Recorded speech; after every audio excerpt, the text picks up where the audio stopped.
je crois que je n'ai jamais pu m'insérer vraiment en réalité dans la société, comme des gens sincères d'une société. Bon.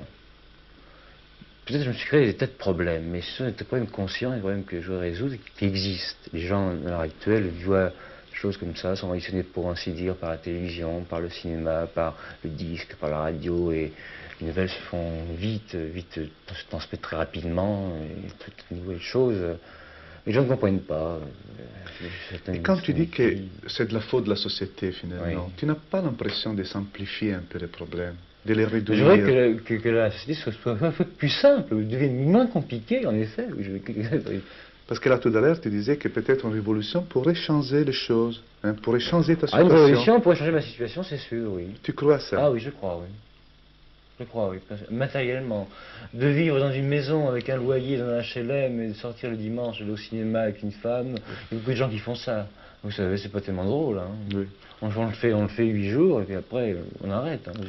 Je ne me sens pas du tout me balader à Paris sur les boulevards, aller au cinéma avec une fille, comme je avec une fille, mais rien à foutre d'aller au cinéma, et de ressortir, de reprendre le métro, ensuite d'aller travailler à l'usine, de travailler en bureau, de travailler ailleurs. Cette vie-là, moi je l'accepte pas.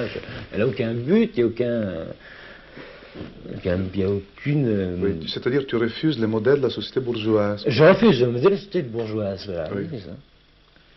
C'est vrai que je suis un peu du côté de sans changement de vie, mais que ça vienne à la des limite, personnes. À la limite, tu préfères d'être dans une clinique psychiatrique. C'est ça, oui. Oui. Parce que je suis complètement en dehors de tout. Tu te sens vraiment en dehors du tout ici? Peut-être pas ici, mais auparavant, sur des hôpitaux, je me suis senti un peu en dehors de tout. Hein, plus ou moins. Précisément, vous pouvez dire 2 mots, disons, de ce que vous avez connu avant de venir ici, quoi, dans d'autres maisons. J'étais interné à la clinique de Sainte-Anne, à Paris. Jeune? J'avais 20 ans, oui. Ça m'a profondément marqué. J'en garde un tout mauvais souvenir et j'ai un peu peur de cette espèce de... Comme je me suis un peu qui a été à la guerre et qui a un peu réchappé et qui a vu ses camarades tués et qui lui en est sorti vivant. À la fin de sa vie, automatiquement, il se sentira un peu concerné. Donc, oui. Vous avez vu des choses, vous avez vécu des choses. J'ai vécu des choses, oui. Oui, vous savez, il n'y a pas de quartier, vous savez.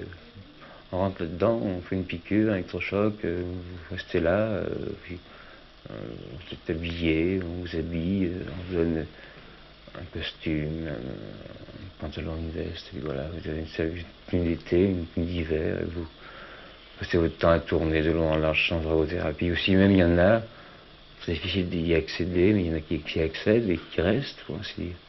Vous avez été enfermé? J'étais enfermé complètement. Complètement? Complètement. Évidemment, ici, c'est très bien. Les gens ne savent pas ce qu'est.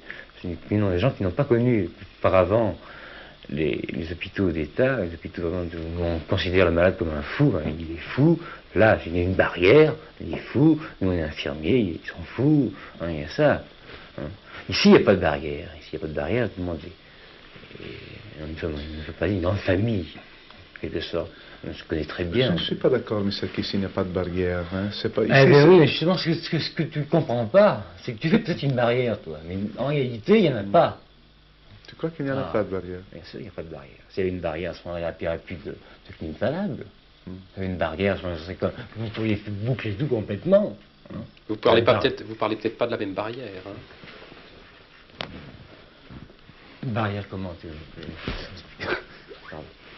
Par exemple, le fait que je suis là en tant que médecin, et le fait que tu sois là en tant que pensionnaire, c'est déjà une barrière, je crois. Ce qui ne signifie pas hein, que moi, personnellement, en tant que médecin, je ne me sens pas concerné hein, par les problèmes de la maladie mentale. Hein.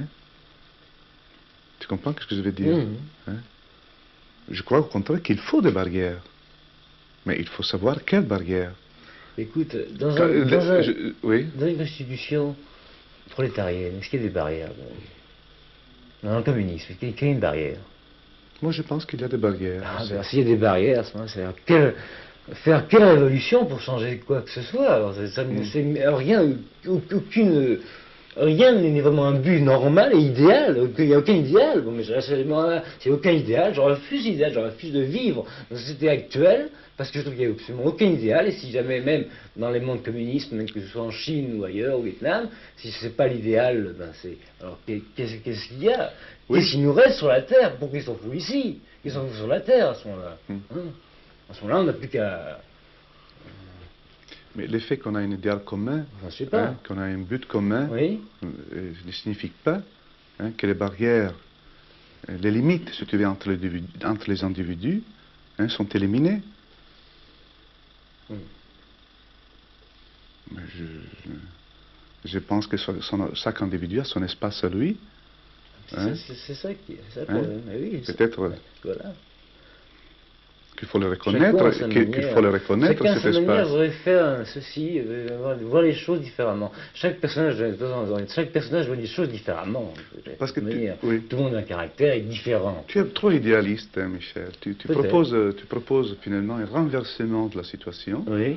Hein, et tu penses que c'est le renversement de la situation politique, finalement, sociale, des rapports de production de la société, hein, pourrait modifier radicalement hein, ta situation de malade. Moi, je ne pense pas. Ah, si. Hein, moi, je ne pense pas ça. Écoutez, je vais dire un exemple. Moi, je pense que c'est simplifier un peu le problème. C'est le réduire, ça. Je crois que Michel, il confond un peu qu'est-ce que c'est l'aliénation sociale et qu'est-ce que c'est l'aliénation individuelle. Hein? Moi, je pense que la réalité objective, hein, elle a un sens. Hein, elle peut se confronter hein, avec la réalité fantasmatique privée. C'était toi, tout à l'heure, que tu parlais de fantasme, justement. Ici, à la Bourse, justement, c'est la possibilité hein, d'une émergence, d'une mise en scène d'une parole. Ah oui, d'accord. Hein, et je ne sais pas, vraiment, je ne sais pas si une révolution sociale, si tu veux, pourrait te faire sortir comme ça d'emblée, comme tu espères. Peut-être pas me faire sortir, hein, mais peut-être pourrait peut-être te donner des nouveaux moyens. M'aider et me donner de nouveaux moyens. Te donner des moyens, voilà, c'est toi. voilà, c'est vrai.